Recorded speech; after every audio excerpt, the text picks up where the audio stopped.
الحمد للہ نحمده ونستعینه ونستغفره ونؤمن به ونتوکل علیہ ونعوذ باللہ من شرور انفسنا ومن سیئات اعمالنا قال اللہ تعالی فی القرآن المجید والفرقان الحمید فاعوذ باللہ من الشیطان الرجیم بسم اللہ الرحمن الرحیم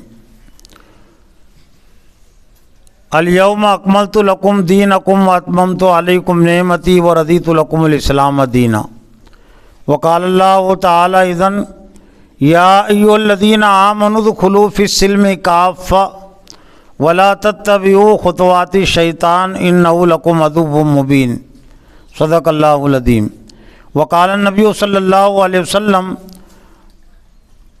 من یرید اللہ بہ خیرا یفقہہ فی الدین وَإِنَّمَا أَنَا قَاسِمٌ وَاللَّهُ يُؤْتِي۔ معزز و محترم اساتذہ اکرام اور عزیز طلبہ، آج کا یہ ہفتے واری اجتماع یا ہفتے واری انجمن اور جس کے آخری حصے میں ہم اس وقت شریک اور جمع ہیں، یہ تعلیم اور تربیت ہی کا ایک اہم حصہ ہے۔ تعلیم کہتے ہیں جاننے کو اور تربیت کہتے ہیں اس پر عمل کرنے کو، اور یہ دونوں لازم اور ملزوم ہیں۔ علم اور عمل بھی آپ اس کو اب کہہ سکتے ہیں کہ علم اور عمل یہ دونوں ساتھ ساتھ چلتے ہیں، اگرچہ ترتیب کے لحاظ سے اس میں پہلے علم کا مقام ہے، جاننے کا مقام ہے۔ صحیح عمل کے لیے صحیح علم ضروری ہے۔ صحیح علم کے بغیر صحیح عمل نہیں ہو سکتا۔ سبھی طلباء سے گزارش ہے کہ وہ ادھر توجہ فرمائیں۔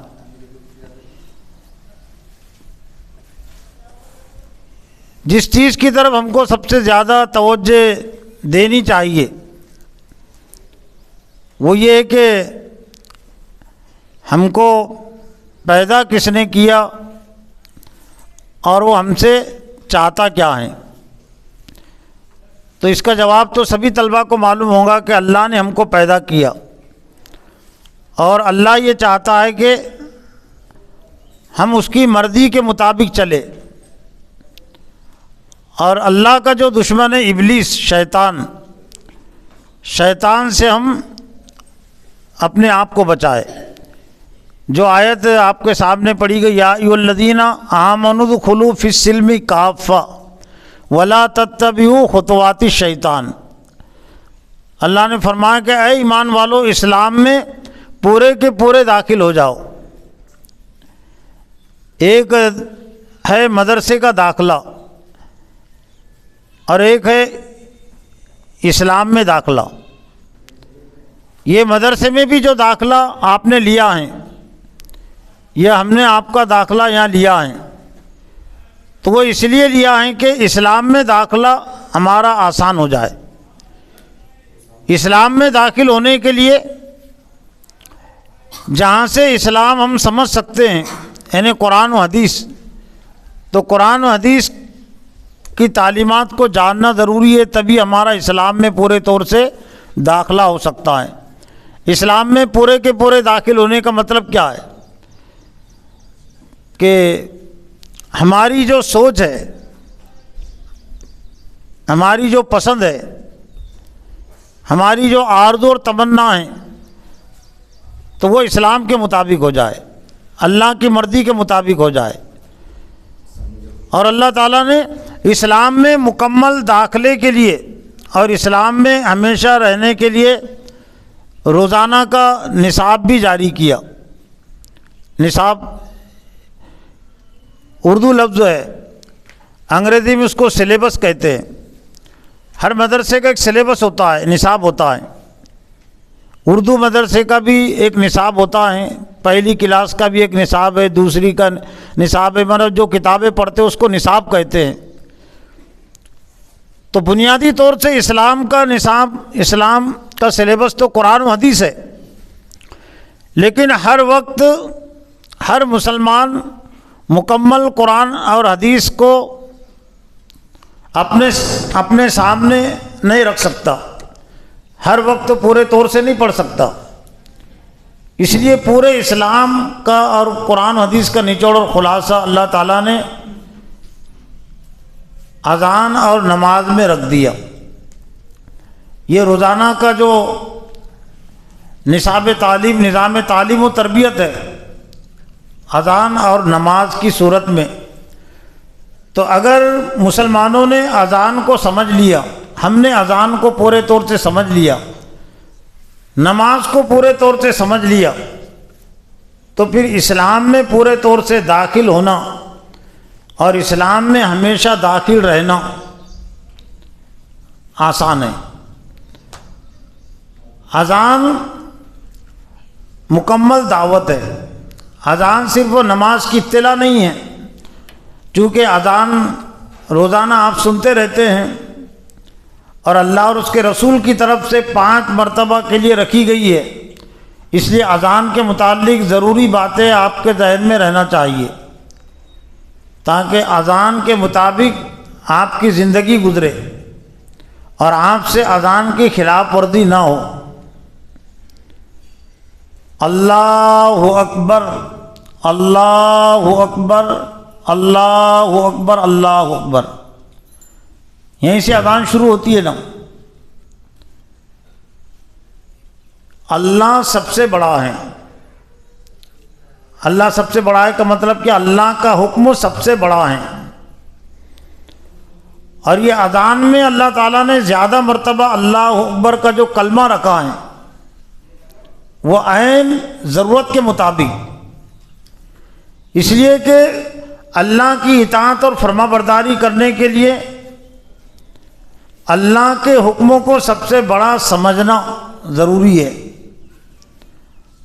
اگر کوئی اپنے حکموں کو بڑا سمجھے گا، ماں باپ کے حکموں کو بڑا سمجھے گا، خاندان کے حکموں کو بڑا سمجھے گا، حکومت کے حکموں کو بڑا سمجھے گا، تو پھر اللہ کے حکموں پر عمل کرنا اس کے لیے ممکن نہیں ہے۔ اللہ کے حکموں پر ہم عمل اسی وقت کر سکتے ہیں جب کہ ہم اللہ کے حکموں کو سب سے بڑا سمجھیں گے۔ اور شیطان جو بہکاتا ہے وہ زیادہ تر اسی راستے سے بہکاتا ہے۔ تکبر کسے؟ تکبر، اللہ اکبر کی ضد کیا ہے؟ تکبر۔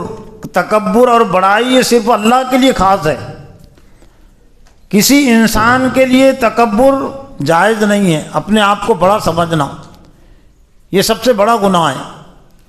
ابلیس نے نافرمانی کی جو بنیاد رکھی، یعنی شیطان نے، یہ شیطان کا جو اصل نام ہے وہ ابلیس ہے، شیطان اس کی صفت ہے۔ شیطان کہتے ہیں نافرمان کو، سرکش کو، باغی کو۔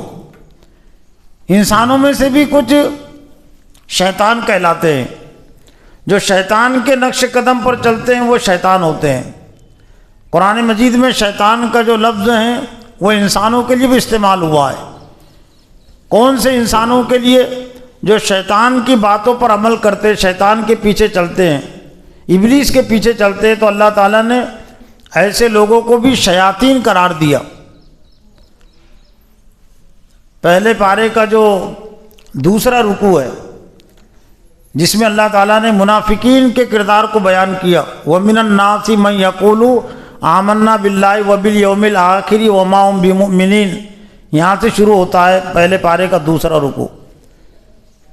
پہلے رکوع میں تو اللہ تعالیٰ نے متقین کا تذکرہ کیا اور کافروں کا تذکرہ کیا، لیکن ایک انسانوں کی تیسری قسم ہے جو منافق ہوتے ہیں، یعنی مومن بھی نہیں اور کافر بھی نہیں، حالانکہ ان کا انجام منافقوں کا کافروں کی طرح ہے۔ جس طرح سے کافر جہنم میں جائیں گے، مشرک جہنم میں دوزخ میں جانے والے، تو منافقین بھی جہنمی میں جانے والے ہیں، بلکہ منافقین کے لیے زیادہ عذاب ہے، اس لیے کہ دھوکہ دیتے ہیں اور ان کی وجہ سے بہت سارے دھوکے میں آ جاتے ہیں، یعنی کہنا کچھ اور کرنا کچھ، زبان اور عمل میں فرق، قول و فعل کا فرق اس کو کہتے ہیں، ہندی میں کہتے ہیں کتھنی اور کرنی کا فرق۔ یہ نفاق ہے، منافق، یعنی جو بات کہتے ہیں اس پر عمل نہیں کرتے۔ تو لوگوں میں سے کچھ لوگ ایسے ہیں جو کہتے ہیں کہ ہم اللہ پر ایمان لائے، وبالیوم الآخر، اور آخرت پر ایمان لائے، لیکن وہ مومن نہیں ہیں، وہ مومن نہیں۔ اللہ نے ان کے متعلق فرمایا کہ وہ ایمان والے نہیں ہیں۔ کیوں وہ ایمان والے نہیں ہیں؟ وہ لوگوں کو، وہ اللہ کو دھوکہ دیتے ہیں، لوگوں کو دھوکہ دیتے ہیں، یعنی ان کے دل میں ایمان نہیں ہے۔ ایمان اور اسلام کو دل سے قبول کرنا ضروری ہے، دل سے ماننا ضروری ہے، صرف زبان سے مان لینا کافی نہیں ہے۔ اسی کو کہتے ہیں تصدیق بالقلب، زبان سے تصدیق کرنا، زبان سے سچا ماننا اسلام کو، دل سے تصدیق کرنا اور زبان سے اقرار کرنا۔ اقرار باللسان یعنی زبان سے اقرار کرنا۔ تو منافقین کی صفات میں اسی رکو میں اللہ نے آگے فرمایا کہ وَإِذَا خَلَوْا إِلَىٰ شَيَاطِينِهِمْ قَالُوا إِنَّا مَعَكُمْ إِنَّمَا نَحْنُ مُسْتَهْزِئُونَ۔ وَإِذَا خَلَوْا إِلَىٰ شَيَاطِينِهِمْ، جب یہ اپنے شیطانوں کے پاس تخلیہ اختیار کرتے ہیں، جاتے، خلوت جلوت جسے کہتے ہیں نا، تنہائی، اپنے شیطانوں کے پاس جب یہ جاتے تنہائی میں، ان سے جا کر ملتے ہیں تو کہتے ہیں کہ ہم تمہارے ساتھ، ہم ایمان والوں کو مذاق اڑاتے ہیں۔ تب وہ کس سے ملتے تھے جا کر؟ ابلیس سے تو کوئی مل نہیں سکتا، یعنی اصل جو شیطان ہے ابلیس، تو اس کو تو کوئی نظر، اس کو کوئی دیکھ نہیں سکتا۔ لیکن کہاں جاتے تھے؟ جو لیڈر تھے، جو منافقوں کے لیڈر تھے، یہودیوں کے جو لیڈر تھے، اور کافروں کے، مشرکوں کے جو لیڈر اور سردار تھے، تو ان سے متعلق اللہ نے فرمایا کہ وَإِذَا خَلَوْا إِلَىٰ شَيَاطِينِهِمْ، جب یہ اپنے لیڈروں کے پاس جاتے ہیں، اپنے سرداروں کے پاس جاتے ہیں، تو کہتے ہیں کہ ہم تمہارے ساتھ ہیں اور ہم ایمان والوں کا مذاق اڑاتے ہیں۔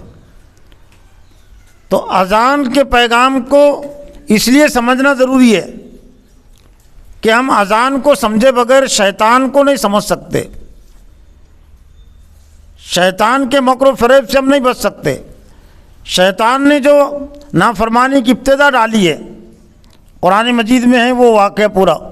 اللہ نے حضرت آدم علیہ السلام کو پیدا کیا اور فرشتوں سے کہا کہ حضرت آدم کو سجدہ کرے، تو تمام فرشتوں نے سجدہ کیا۔ یہ سجدے کا جو خاص، وہ صرف وہ خاص اللہ کا، اللہ کا حکم تھا، وہ یعنی اللہ کے حکموں پر فرشتے عمل کرتے یا نہیں کرتے ہیں، تو ایک طرح سے امتحان تھا یہ۔ لیکن ابلیس کو بھی، حالانکہ ابلیس فرشتوں میں سے نہیں ہے، وہ جنوں میں سے، جنوں سے اس کا تعلق ہے۔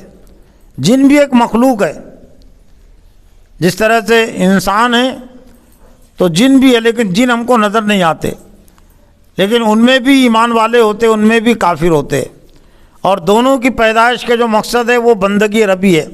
وَمَا خَلَقْتُ الْجِنَّ وَالْإِنسَ إِلَّا لِيَعْبُدُونَ، اللہ نے فرمایا کہ میں نے انسانوں اور جنوں کو صرف میری عبادت کے لیے پیدا کیا۔ عبادت کہتے ہیں اطاعت اور فرما برداری کو زندگی کے تمام معاملات میں اللہ کی مرضی کے مطابق زندگی گزارنا، اس کو عبادت کہتے ہیں۔ صرف نماز پڑھ لینا، روزہ رکھ لینا، زکوٰۃ اور حج، یہ تو عبادت کے اجزاء ہیں۔ عبادت، اصل عبادت سے جوڑنے کے لیے ہے یہ۔ جس طرح سے اجتماع رکھے جاتے نا، آپ کی کلاس لگائی جاتی ہے، یہ ہفتے واری اجتماع ہوتا ہے، اور بھی جو جماعتیں ہیں کام کرتی ہے، ماہانہ اجتماع رکھتی ہے، سالانہ اجتماعات رکھتی ہے، ہفتے واری، وہ اجتماعات کائے کے لیے رکھتی ہیں؟ اجتماع میں جو کچھ بیان اور جو کچھ تقریر ہوئی اس پر بعد میں عمل کرنا۔ تو یہ اللہ تعالیٰ نے یہ جو اذان کا اجتماع رکھا ہے، دن میں سے 5 مرتبہ اجتماع ہے، یہ بھی ہے، اور نماز یہ بھی ایک اجتماع ہے۔ اجتماع میں تقریر بیان ہی ہوتا ہے نا، تو اذان بھی اجتماع ہے، اور بہت بڑا اجتماع ہے۔ بڑا اجتماع اس لحاظ سے کہ وقت تو اس کا 5 منٹ ہوتا ہے، کوئی تجوید کے ساتھ قرات کے ساتھ اگر اذان دے تو 5 منٹ اس کو لگتے ہیں، اور کوئی تھوڑا حذر کے ساتھ جلدی جلدی دے تو 2-3 منٹ لگتے ہیں، 15 کلمات ہے۔ لیکن اللہ تعالیٰ نے اس نصاب سے پوری امت کو جوڑا ہے۔ پوری امت کو جوڑنے کا مطلب کیا ہے؟ اذان تو ایک ہی دیتا ہے مؤذن، لیکن جواب دینا بھی ضروری ہے نا۔ اذان کا جواب دینا بھی واجب ہے۔ واجب کا مطلب ضروری، جو مؤذن جو کلمات کہہ رہا وہی کلمات سب کو دہرانا ہے۔ تو آپ تعلیم تربیت ہی کا حصہ ہو گیا نا یہ۔ جس طرح سے کلاس میں استاد پڑھاتا ہے اللہ اکبر، اور بچے اس کے جواب میں پڑھتے اللہ اکبر، وہ کلاس میں پڑھاتا ہے بچے پڑھو اشہد اللہ الہ الا اللہ، اس کے جواب میں بچے پڑھتے اشہد اللہ الہ الا اللہ۔ استاد پڑھاتا ہے بچے پڑھو اشہد ان محمد الرسول اللہ، اس کے جواب میں بچے پڑھتے اشہد ان محمد الرسول اللہ۔ یہی شکل بنتی ہے نا۔ یعنی پوری امت دوران اذان وہ مؤذنین کی اذان دینے والوں کی ایک طرح سے شاگرد ہوتی ہے۔ محلے کی جتنی خواتین ہیں، محلے کے جتنے مرد ہیں، جہاں تک اذان کی آواز پہنچ رہی ان کے لیے ضروری اذان کا جواب دینا، یعنی مؤذن جو کلمات کہہ رہا ہے وہ کلمات۔ البتہ حی علی الصلاۃ حی علی الفلاح میں 2 صورتیں، لا حول ولا قوت الا باللہ اس کے جواب میں، لیکن کوئی اگر حی علی الصلاۃ حی علی الفلاح کے جواب حی علی الفلاح کہہ رہا تو اس کی بھی ہے گنجائش، اس کو بھی غلط نہیں کہہ سکتے اس کو۔ خاص طور سے مسجد میں اگر ہے، آپ نماز مسجد میں ہے تو کوئی اگر حی علی الصلاۃ حی علی الفلاح کے جواب میں وہی کلمات دہرا رہا ہے تو وہ بھی جواب دینے والا ہی شمار ہوگا۔ لا حول ولا قوت الا باللہ اس کا جو جواب جو بہتر قرار دیا کہ مطلب کیا ہے، اس میں بھی بڑی حکمت ہے۔ لا حول کہتے ہیں کوئی رکاوٹ نہیں، یعنی اب حی علی الصلاۃ نماز کی طرف اور کامیابی کی طرف آنے کے لیے میرے لیے کوئی رکاوٹ نہیں، حول کہتے رکاوٹ کو، اور کوئی طاقت اور قوت نہیں جو مجھ کو اس سے کھینچ سکے، مجھ سے نماز اذان کی طرف مسجد کی طرف جانے کے نماز پڑھنے کے سلسلے میں مجھے روک سکے، تو ایسی کوئی طاقت نہیں اور کوئی رکاوٹ نہیں۔ 2 ہی چیزیں ہوتی ہیں نا، ایک تو عمل کرنے کے لیے کبھی بیچ میں کوئی آڑ آ جاتی ہے، دیوار آ جاتی ہے، یا سامنے نہیں ہے لیکن پیچھے سے کوئی کھینچ رہا، پیچھے سے کوئی پکڑ رہا، تو یہ وہ بھی رکاوٹ ہی ہوتی ہے نا۔ لیکن حی علی الصلاۃ حی علی الفلاح کے جواب کے لیے اس کو جو بہتر قرار دیا گیا، گویا کہ مطلب اب ایک مومن کے لیے، ایک مسلمان کے لیے حی علی الصلاۃ حی علی الفلاح سننے کے بعد دنیا کی کوئی طاقت اس کو روک نہیں سکتی پیچھے پکڑ کر، نہ تجارت، نہ بیوی، نہ بچے، نہ والدین، اور نہ کوئی اور مصروفیت۔ لا حول کوئی رکاوٹ نہیں، ولا قوت کوئی طاقت اور قوت نہیں، الا باللہ مگر اللہ کی۔ اب اللہ کی طاقت کا مطلب کیا؟ اللہ نے تو حکم دے دیا نا، یعنی مطلب حی علی الصلاۃ حی علی الفلاح کی طرف جانے کے سلسلے میں اب میرے لیے کوئی رکاوٹ نہیں ہو سکتی، یہ اس کا مفہوم ہے۔ لیکن آج اگر غور کرے تو زیادہ تر مسلمانوں کو 5 وقت کے لحاظ سے اگر غور کیا جائے تو 90% مسلمانوں کو روک لیا تجارت نے، دکانداری نے۔ 10% ہی پڑھتے ہیں نا 5 وقت کی نماز، 10% مسلمان 5 وقت کی نماز پڑھتے، جمعہ کی نماز زیادہ پڑھ لیتے، 90-95% بھی آ سکتا ہے تناسب، لیکن 5 وقت کی نماز پڑھنے والوں کا جو پرسنٹیج ہے وہ 10%، 5-10% آتا ہے۔ تو گویا کہ 90-95% مسلمان جو جواب دے رہے اذان کا اپنے عمل سے، وہ یہ کہ ہمارے لیے رکاوٹ بھی ہے، تجارت ہمارے لیے رکاوٹ ہے، کاروبار ہمارے لیے رکاوٹ ہے، اور دنیا کی اور دوسری چیزیں ہمارے لیے رکاوٹ ہے، اس لیے ہم نہیں آ سکتے۔ نہیں آنے کا صاف مطلب یہ اذان نماز کو نہیں آنے کا صاف مطلب یہی ہے نا، ہم نماز کو نہیں آ سکتے۔ تو اللہ اکبر کا جو کلمہ زیادہ مرتبہ جو رکھا گیا ہے وہ اس لیے رکھا گیا ہے کہ یہ ابلیس نے نافرمانی کی بنیاد یہیں سے رکھی، ابا واستکبر وکان من الکافرین۔ اللہ نے جب اس کو حکم دیا کہ تو سجدہ کر تو اس نے انکار کیا، ابا یعنی انکار کیا، واستکبر اور تکبر کیا، اپنے آپ کو بڑا سمجھا اور وہ کافروں میں سے ہو گیا۔ تو اللہ کے حکموں کا انکار کرنا اور اللہ کے حکموں کے انکار کا جو اصل سبب بنتا ہے وہ ہے انسان کا تکبر، اپنے آپ کو بڑا سمجھنا۔ اس لیے یہ سب سے بڑا گناہ ہے، تکبر بڑا۔ یہ کسی انسان کے لیے زیبا ہی نہیں ہے۔ ایک حدیث قدسی میں اللہ نے فرمایا الکبریاء ردائی والعظمت ازاری فمن نازعنی ادخلت النار۔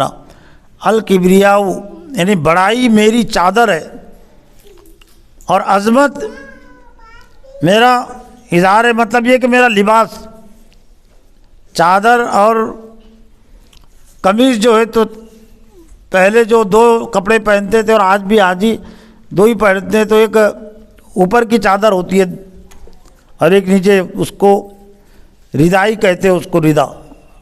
ازار یعنی جو نیچے کا جو حصہ ہوتا ہے اس ازار کے طور پر، پاجامہ اب اس کی شکل ہے۔ تو کرتا پاجامہ جس سے انسان کا جسم ڈھکتا ہے، تو اللہ نے ایک طرح سے اس کو اپنے لیے قرار دیا کہ یہ بڑائی اور عظمت جو ہے تو یہ صرف اللہ کا لباس ہے، اس میں کوئی اور شریک اور شامل نہیں ہو سکتا اللہ کی بڑائی میں۔ اور جو کوئی اپنے لیے بڑائی کو پسند کرے گا، عظمت کو اپنے لیے پسند کرے گا، تو اللہ نے فرمایا کہ میں اس کو جہنم میں داخل کروں گا، ادخلت النار، میں اس کو دوزخ میں داخل کروں گا۔ تو اذان کے ذریعے سے اللہ تعالیٰ نے سب سے پہلے یہی انسان کے تکبر کا خاتمہ کیا کہ ہم دن میں سے 5 مرتبہ اور 1 مرتبہ میں 6 مرتبہ اللہ اکبر کا جو کلمہ ہے ایک اذان میں 6 مرتبہ ہے، شروع میں 4 مرتبہ اور آخر میں جہاں پر اذان ختم ہوتی ہے تو اللہ اکبر لا الہ الا اللہ، تو مزید اور وہاں 2 مرتبہ، جو 15 کلمات ہیں 15 کلموں میں سے 6 کلمے اللہ اکبر پر مشتمل ہے۔ تو یہ صرف رٹنے کے کلمات نہیں ہیں، وظیفے کے بھی کلمات نہیں ہیں، صرف تلاوت کے کلمات بھی نہیں ہیں، یہ تعلیم اور تربیت کے کلمات ہیں۔ تو ہر طالب علم یہ سوچ کر سمجھ کر، اگر اذان دینے والے تو کبھی طلبہ ہوتے ہیں لیکن اذان کا جواب تو ہر ایک کو دینا ہے نا، یہ سوچ کر شعور کے ساتھ اگر آپ جواب دیں گے تو پھر بہت زیادہ آپ کو نہیں کہنا پڑے گا کہ یہ اللہ کی مرضی ہے، اللہ کا حکم ہے، اس پر عمل کرنا چاہیے۔ اس لیے کہ اذان کے ذریعے سے روزانہ آپ تو اقرار کر ہی رہے کہ میرے لیے سب سے بڑا حکم اللہ کا ہے، اور پھر اشہد ان محمد رسول اللہ بھی ہے، میں گواہی دیتا ہوں کہ اللہ کے سوا کوئی معبود نہیں اور حضرت محمد صلی اللہ علیہ وسلم اللہ کے رسول ہے۔ اللہ کے بعد اللہ کے رسول کا حکم ہے، وہ اذان کی دعوت میں وہ بھی ہے۔ گویا کہ اذان ہم کو اللہ کی اطاعت اور فرما برداری سے بھی جوڑتی ہے اور نبی صلی اللہ علیہ وسلم کی اطاعت اور فرما برداری سے بھی جوڑتی ہے، اور شیطان کے تمام حربوں سے بھی ہمیں کاٹتی ہے، الگ کرتی ہے۔ وہ کیسے الگ کرتی ہے؟ لا الہ ہے نا اذان میں، اشہد اللہ الہ، اسلام کا پہلا کلمہ ہے نا، لا الہ الا اللہ محمد الرسول اللہ، کوئی معبود نہیں ہے، انکار ہے، انکار پہلے انکار ہے، اللہ کے علاوہ جتنے معبود ہیں تو ان تمام کا بھی انکار کرے، نفس کے معبود ہونے کا بھی انکار کرے، اور خاندان کے معبود ہونے کا، پتھر کوئی معبود نہیں، چاند اور سورج معبود نہیں، گائے معبود نہیں، بے جان چیزیں بھی معبود نہیں اور جاندار چیزیں بھی معبود نہیں۔ تو کلمے میں سب سے پہلے اللہ تعالیٰ نے انکار کروایا، اقرار تو بات کی بات ہے، پہلے ہر انسان کو انکار کرنا پڑتا ہے کہ کوئی معبود نہیں، کوئی پرستش کے لائق نہیں، کوئی فرما روا نہیں، کوئی حکمران نہیں، الا اللہ، مگر اللہ۔ تو یہ اذان کو بھی ہم روزانہ اپنی دعوت سمجھے۔ اللہم رب ہذہ دعوت تامہ پڑھتے نا اذان کے بعد کی دعا ہے نا، اللہم رب ہذہ دعوت تامہ، اے اللہ، دعوت تامہ کہتے مکمل دعوت ہے، وہ ادھوری دعوت نہیں۔ لا الہ الا اللہ محمد رسول اللہ پڑھنے سے ایک کافر مسلمان ہو جاتا نا، یعنی کسی کو اگر اسلام میں داخل کرنا ہے تو کیا کروایا جاتا اس سے؟ کلمہ ہی پڑھایا جاتا نا، گواہی لی جاتی، کلمہ شہادت بھی ہے نا اس میں، اشہد ان لا الہ الا اللہ، اشہد ان محمد رسول اللہ، یہ شہادت ہے نا، یہ یعنی شہادت مطلب دو گواہیاں۔ جس کا انتقال ہو رہا تو انتقال کے موقع سے بھی شہادتین کی تلقین کا حکم ہے کہ جس کی موت کا وقت قریب اس کے سامنے اشہد ان لا الہ الا اللہ اشہد ان محمد رسول اللہ، اس کو نہ کہا جائے کہ پڑھو تم، ہو سکتا ہے وہ انکار بھی کر دے، لیکن تلقین کا مطلب ہے اس کے سامنے پڑھنا، دہرانا، تو اگر اس کو شعور ہے اس کی آمادگی تو وہ سن کر پڑھے گا۔ اور اگر کوئی دوسری تکلیف میں ہے، کسی نے کہا پڑھو، اب ظاہر بات ہے اس کو کوئی ہوش آواز انکار کر دے گا میں نہیں پڑھتا، تو اس کا کفر پر خاتمہ ہو جائے گا۔ اس لیے بہت سارے جاہل جن کو مسئلہ معلوم نہیں تو اس کو بیمار کو بیچارہ تکلیف اس کو پڑھتے پڑھ تب ہو سکتا کچھ پڑھتے کچھ انکار بھی کر سکتے نا، اور اس موقع پر وہ مسنون ہے، کوئی فرض کے درجے میں نہیں ہے، وہ فرض نہیں ہے، وہ مسنون ہے، بہتر ہے، سنت ہے۔ تو وہاں پر بھی وہی شہادتین کی تلقین ہے، یعنی دونوں گواہی دیں، اللہ کے معبود ہونے کی اور محمد صلی اللہ علیہ وسلم کے رسول ہونے کی گواہی۔ رسول مطلب قاصی اللہ تعالیٰ کی طرف سے جو پیغام انہوں نے لائے، وہ پیغام ہم کو منظور ہے، اس پیغام پر ہم عمل کریں گے۔ تو یہ دعوت تامہ ہے، یعنی مکمل دعوت، اور یہ مکمل دعوت کو ایک طرح سے سمجھنے کے لیے یہ ادارے قائم ہوئے۔ اللہ تعالیٰ کا یہ وہ جامع نصاب ہے۔ یہ لا الہ الا اللہ کو سمجھنے سمجھانے کے لیے، اللہ اکبر کو سمجھنے سمجھانے کے لیے ہی مدارس قائم ہوئے، جماعتیں قائم ہوئی ہے۔ اب جنہوں نے لا الہ الا اللہ کو نظر انداز کر دیا اور پھر دوسری وہ تعلیم دے رہے تو وہ بھی کامیاب نہیں ہو سکتے۔ تو اصل تفہیم اداروں میں اور مدارس میں، جماعتوں میں اذان کی ہونا چاہیے۔ آج جو اذان کی تفہیم نہیں ہوئی تو اداروں سے زیادہ فائدہ بھی نہیں ہو رہا۔ پھر ہزاروں ادارے، ہزاروں جماعتیں ہیں، لیکن پھر بے دینی معاشرے میں باقی کیوں ہے؟ اس کی وجہ یہ ہے کہ روزانہ کا جو نصاب تعلیم، نظام تعلیم و تربیت اللہ نے جاری کیا ہے، تو اس کو سمجھنے سمجھانے کی اتنی توجہ، اتنی کوشش نہیں ہے جتنے کہ دوسری کتابوں کے پڑھنے پڑھانے کی توجہ اور کوشش ہے۔ سب سے زیادہ توجہ اذان کو سمجھنے کی ہونا چاہیے، سب سے زیادہ توجہ اذان پر عمل کرنے کی ہونا چاہیے، اور اس کے بعد پھر جو کچھ کسر رہ جاتی ہے تو نماز کے ذریعے سے وہ کسر پوری ہو جاتی ہے، وہ بھی 5 وقت کی ہے، اور اس میں بھی مکمل دین ہے۔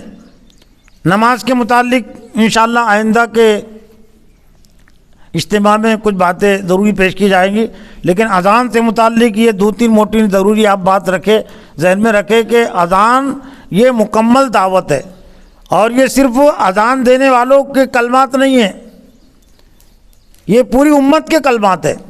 اذان کا تعلق صرف مؤذنین سے نہیں ہے، اذان دینے والوں سے نہیں ہے، ہم سے بھی، ہر ایک سے ہے، اس لیے کہ اذان ایک دیتا ہے لیکن سب کو جواب دینا ضروری ہے۔ یہاں تک کہ خواتین اذان نہیں دے سکتی، لیکن خواتین کے لیے بھی اذان کا جواب ضروری ہے کہ وہی کلمات وہ دہرائے، وہی کلمات کہے جو مؤذن مائک کے ذریعے سے ان تک پہنچاتا ہے یا کوئی آواز کے ذریعے سے پہنچاتا ہے۔ اور تیسری اہم بات یہ کہ اذان جب ہو جائے تو پھر لا حول ولا قوت ہے نا، نماز کے پڑھنے کے سلسلے میں کوئی رکاوٹ ہم کو نہیں ہونا چاہیے، اور کوئی مجبوری ہمارے پاس نہیں ہونی چاہیے۔ زیادہ سے زیادہ کوئی بیمار ہے تو وہ اکیلے پڑھ سکتا ہے، کوئی عذر نہیں تو جماعت سے پڑھنا ضروری ہے۔ مسجد میں بیمار ہے، مسجد تک نہیں پہنچ سکتا ہے تو وہ پھر اکیلے پڑھ لے گا، اس کے لیے کافی ہے۔ لیکن کوئی بیماری نہیں ہے، کوئی عذر نہیں ہے تو اکیلے نماز پڑھنا اس کے لیے جائز نہیں ہے۔ جماعت کے ساتھ پڑھنا ضروری ہے۔